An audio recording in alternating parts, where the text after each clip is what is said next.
Salut tout le monde, c'est Laurent et je suis présentement dans les Alpes suisses, le paradis de la randonnée en montagne. Aujourd'hui au menu, je vous parle de ce sport que j'affectionne particulièrement qui vous permet de voir des vues à couper le souffle et à travers ma caméra, je vais vous faire vivre des émotions complètement incroyables.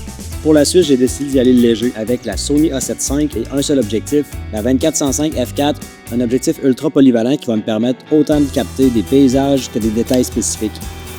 Ce que j'aime avec la photo, la vidéo, c'est qu'on peut complètement changer la façon dont une scène est ressentie simplement en jouant avec quelques éléments.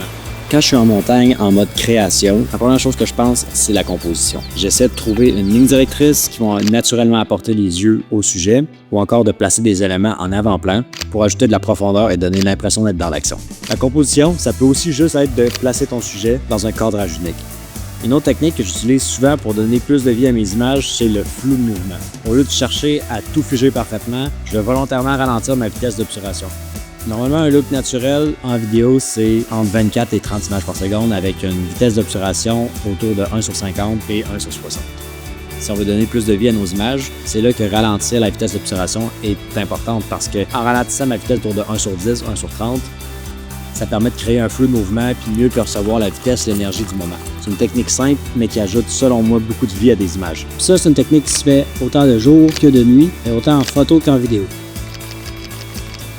À l'inverse, quand je veux mettre davantage l'accent sur un moment précis, j'utilise le ralenti. En enregistrant une fréquence d'image plus élevée, soit du 60 ou 120 images par seconde, je peux ralentir l'action et laisser le temps au spectateur d'apprécier les détails. Que ce soit en photo ou en vidéo, c'est souvent les petits choix techniques qui permettent de transformer une simple captation en image beaucoup plus immersive. En tant que créateur, c'est notre devoir de faire ressentir ce qu'on a vécu en vivant cette scène. J'espère que ces trucs vous aideront à regarder les choses différemment avant de créer. Puis moi, je vous dis à bientôt. On se retrouve dans une prochaine capsule.